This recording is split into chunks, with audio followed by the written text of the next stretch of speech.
UGC net परीक्षा के रद्द होने के बाद छात्र निराश हैं। रायपुर में सहयोगी जुल्फिकार अली ने अभ्यर्थियों से बात की है। अभ्यर्थियों का कहना है कि परीक्षा रद्द होने से उनका समय और पैसा दोनों ही खराब होता है और सरकार को परीक्षा पारदर्शी और फुल प्रूफ कराने पर जोर देना चाहिए।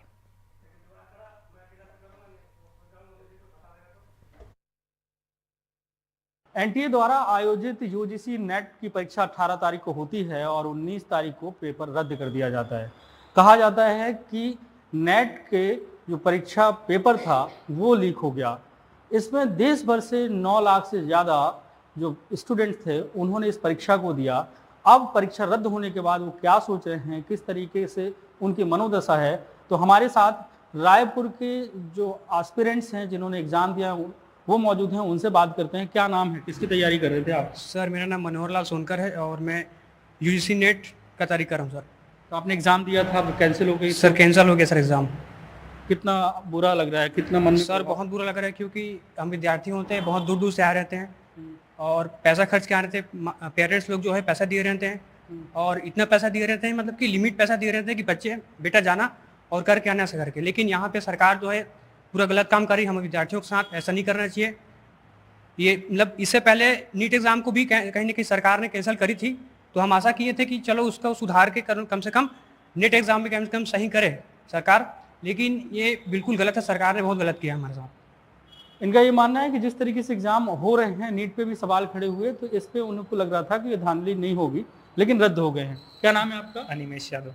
अनिमेश, एग्जाम दिया अब रद्द हो गया, तो जी सर, कितना फर्क पड़ रहा है? बहुत फर्क पड़ रहा है सर। मानसिक तौर से मतलब तैयार थे कि मतलब इस बार एग्जाम हो जाएगा तो रिजल्ट आएगा तो आगे की तैयारी करेंगे, लेकिन रद्द हो गया तो बहुत बेकार लग रहा है सर। बहुत बेकार। सर आपने भी एग्जाम दिया है? जी, क्या नाम है? मेरा नाम हुलाल यादव है और मैं एक रिसर्च स्कॉलर हूँ और तो उसमें जो स्टाइफंड मिलता है उसके लिए मैंने एग्जाम को दिया था और लग रहा था कि इस बार तो निकल जाएगा, स्टाइफंड मिलना स्टार्ट हो जाएगा, है ना। बट अब अपनी जेब से करना पड़ेगा पीएचडी। तो कितने दिनों से आप तैयारी कर रहे थे? मैं तो स्टार्टिंग से ही कर रहा था तैयारी। जी जी। तो इस तरीके से जो सवाल उठते हैं, पेपर लीक हो जाते हैं, तो बच्चों को कितना प्रभाव पड़ता है इसमें जो तैयारी कर रहे थे? अब सबका सपना होता है कि लोग नेट और जेआरएफ निकालें और अपना करियर बनाएं, लेकिन अब ये मेहनत पे पानी फिरने वाली बात जैसी है। और एक जो लोगों का जो विश्वास है ना, वो थोड़ा सा इसमें कम होगा क्योंकि लोग मेहनत करने वाले हैं, वो उन लोग कहीं ना कहीं पीछे हट जा रहे हैं और जो लीक करके जो एग्ज़ाम दे रहे हैं, है ना। और हो सकता है इससे पहले भी होगा, लेकिन वो पता चलता है वो चोरी होता है, पता चलता है वो चोरी नहीं होता है, बस ऐसी बात है। तो अब एनटीए पे सवाल खड़ा हो कि भाई हो सकता है पहले भी हुआ होगा, है नहीं। तो ऐसा नहीं होना चाहिए। एनटीए नेट को एग्ज़ाम लेने के लिए एक अलग से बॉडी बनाया गया था और क्योंकि इससे पहले सीबीएसई लेती थी और एनटीए नेट खुद लेती, यूजीसी नेट लेती थी, तो ऐसा प्रॉब्लम कभी नहीं आता। लेकिन एनटीए नेट जब से बना है तब से कुछ कुछ प्रॉब्लम आते जा रहे हैं। एक बार तो कोरोना के टाइम पे 3 से 4 महीने तक एग्जाम ही लिए थे लोग और एक महीने तक एग्जाम लिए हैं, तो मतलब मानसिक रूप से एक प्रताड़ना टाइप का हो जा रहा है स्टूडेंट के साथ में। तो एनटीए नेट को के साथ कुछ होना चाहिए और जो भी पेपर लीक करें उनके साथ सख्त कार्रवाई किया जाना चाहिए।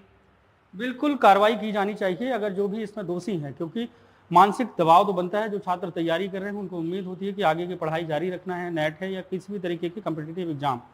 इनका ये कहना है कि यूजीसी जब एग्जाम कराती थी इस तरीके की धांधली नहीं होती थी, लेकिन एनटीए में लगातार ये सवाल उठते नजर आ रहे हैं। अब नेट की परीक्षा रद्द हो गई है, पेपर लीक हुआ है, तो इस पर दोषियों पर कार्रवाई होनी चाहिए। रायपुर से जुल्फिकार अली, एनडीटीवी।